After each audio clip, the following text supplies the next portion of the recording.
खासदारकीचा राजीनामा दिला. आज आपण पाहतोय की पहिले त्यांनी सांगितलं की या देशात दोनच जाती आहेत, एक गरीब आणि एक श्रीमंत. आता सांगतात की चार आहेत. मोदीजी शब्द फार बदलवतात. आता त्यांनी सांगितलं चार आहेत, एक महिला जात आहे, एक युवक जात आहे, एक आता गरीब शब्द नाही वापरला, एक शेतकरी जात आहे. अशा काहीतरी 3-4 जाती त्यांनी नवीन पद्धतीच्या आणल्यात.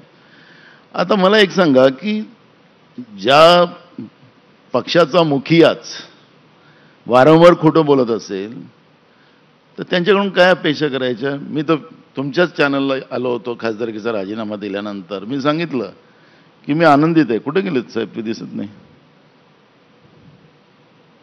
अच्छा, तुम्ही जो इंटरव्ह्यू घेतला होता, मी सांगितलं मी एकदम खुश आहे. मी आपल्या घरी वापस आलो आणि माझ्या घरात आल्यानंतर मी राहुल गांधीजींना सांगितलं की जनगणना काय महत्त्वाची आहे, सेन्सेसमुळे काय फायदे होतील, हा जो वाद आहे जाती जाती धर्माधर्मामध्ये, हा वाद कसा मिटू शकतो, त्यांना मी सगळं समजून सांगितलं. आणि म्हणून राहुल गांधीजी आज सांगतात की आमचं सरकार आलं की सेन्सेस आम्ही करू. आणि मी तुम्हाला सांगतो द्यांदा की सेन्सेस झालं तर कुठल्याही जे आज आपल्याला की माझ्या हिश्श्याचं तो त्या जातीचा खाऊन राहिला, माझ्या हिश्श्याचं तो घेतोय, सेन्सेस झालं तर ज्याचा अधिकार त्याला मिळेल.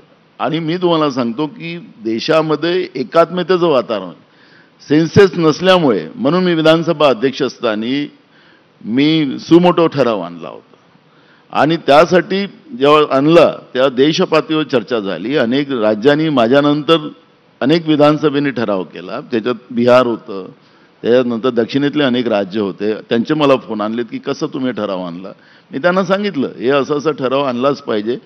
अगर देशातलं सरकार जेव्हा सेन्सेस करते आहे ती जातीनिहाय सेन्सेस झालं पाहिजे. पण मोदीजी म्हणतात की आम्हाला करायचंच नाही. परवा महिलांची खोटं बोललेत की इकडे महिला बिल आणलं जे सोनिया गांधीजींनी UPAमध्ये आणलं होतं.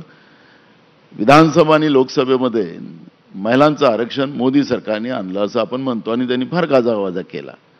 पण त्यांना विचारण्यात आलं लोकसभेमध्ये हे लागू केव्हा होईल, तर ते म्हणाले की 2029मध्ये लागू होईल, तेव्हा आम्ही सेन्सेस करू.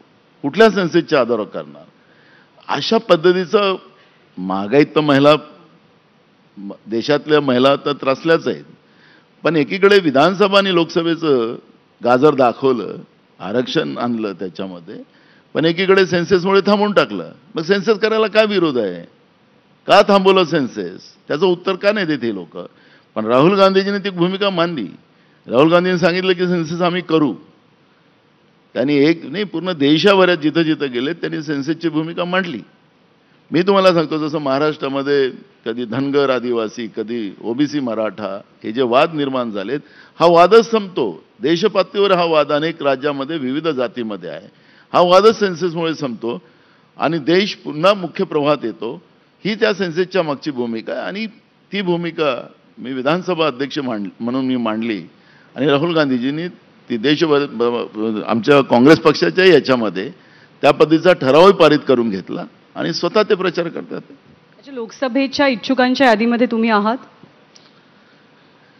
जसं आदित्यने आता उत्तर दिलं की पक्ष सांगेल त्यांचं उत्तर नाही ते सांगत तुमची युती आहे, तुमची आघाडी आहे म्हणून सेम उत्तर. तर मला तेच सांगतोय की अखेरी पक्ष जी जी जबाबदारी देईल ती पूर्ण करायचं हे माझं दायित्व आहे.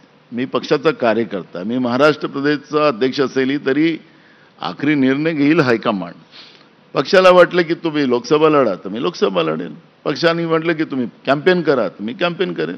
मला मागच्या वेळेस 2019मध्ये नागपूरमध्ये माझं कुठंच नाही, मी तर भंडारा गोंदियातून खासदार होतो, तिथूनच आमदार आहो. तर ते मला सांगितलं की तुम्हाला तिथून नागपूरला लढावं. मी 15 दिवसाच्या बिफोर त्या निवडणुकीच्या पुढं गेलं. थोड्याशाने गडकरीजी त्याच्यामध्ये चुकलेत. मला त्याच्यात अजून महिना 2 महिना भेटले असते तर मग काय जे चित्र झालं ते झालं असतं. पण ठीक आहे, पक्ष जे काही आदेश देईल त्याप्रमाणे निर्णय घेऊ.